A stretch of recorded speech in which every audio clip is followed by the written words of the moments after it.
here's what's gonna happen. The far left is gonna go so far left, they're gonna start to bend back towards the middle. And the far right is gonna go so far right, they're gonna start to bend back towards the middle. Then they're gonna hit each other and collide and intermingle, and we're not gonna know who's who, like the Sneetches in the Dr. Seuss book. And then one day you're gonna hear this. Where were you? Hunting. What'd you get? A deer. What kind? It identifies as a deer.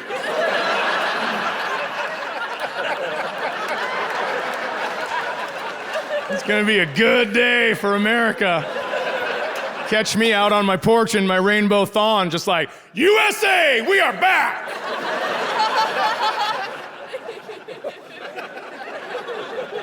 I'm telling you, I know we're closer than you think to coming back together. I saw it on an airplane. It was awesome. I fly a lot, so I get upgraded a lot. And I was in first class one time on a flight from San Jose to Sacramento. And that's not right. That would be the dumbest fucking flight you could ever take. Like, how far is the drive? Half hour. Rent a plane, motherfucker. What is this shit? What am I, Lewis and Clark all of a sudden? It was from Salt Lake City to San Jose. That was the flight. Jesus Christ. Could you even imagine going anywhere with me? It's just like, where are you going? I got a lot of miles, dude. I'm flying it. Steal a plane if I have to. Doesn't matter. So I'm on this flight. It doesn't fucking matter where it's going or where it originated.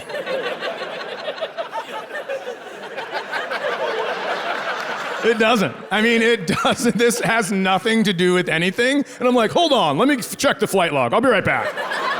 I mean, what is happening? So I'm on this flight. I have a first class ticket. I walk on the plane. There's two men standing in the aisle, and they're talking about something. I go, what are you guys doing? And they go, well, we're trying to figure out if we can switch the seating chart up here so we can sit next to our wives. And I was like, okay. So I sat in my seat. And then this one guy, he was sitting all by himself. He goes, I'll move wherever you need me to, if that helps. And it did. So then they got to sit next to their wives on this flight. And then the guy came back, and he sat right across the aisle from me, and there was an empty seat next to him. And I said, whoever sits there, I'm gonna tell that dude that's my wife, and I wanna sit next to her on the flight and see if he'll switch. But a woman did not get on the plane. A gigantic man did. A gigantic man where he had to bend down to get on and then stay bent all the way to his seat. He was so huge. He had on cowboy boots. He had on jeans that have little road maps on the back pocket. You've seen them. He had on a backpack that said Toby Keith and Friends 14th annual golf outing. And he had a hat that was bent so severely in front that it was touching. It was a perfect circle. Like he pulled it down to see further when he was hunting. Like he's like, hold on. Oh yeah, that identifies as a deer right there.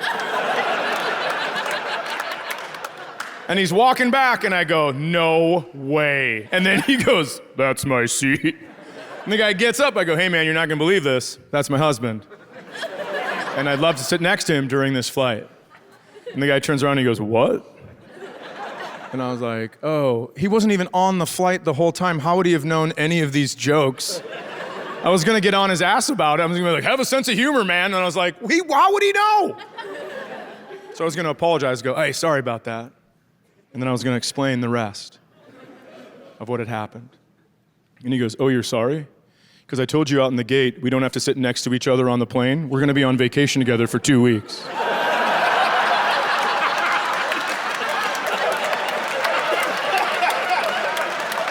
Oh my God, I was like, what is this? Whose airline is it anyway? This is incredible. But then I wanted to get in on the action. So I go, well, every time your mom calls, she says I'm not romantic enough, so I thought we could hold hands on the way to vacation. Excuse me. And then he smirked and gave me like a little, all right. And I thought we were done. We weren't. Because then he said, at least my mom calls. Your mom hasn't talked to me or the kids for over 2 years. Do you understand what just happened? He gave us a family. We are closer than you think, you guys. You guys were fucking fantastic. Thank you so much. Thank you. Thank you for coming. Thank you very much.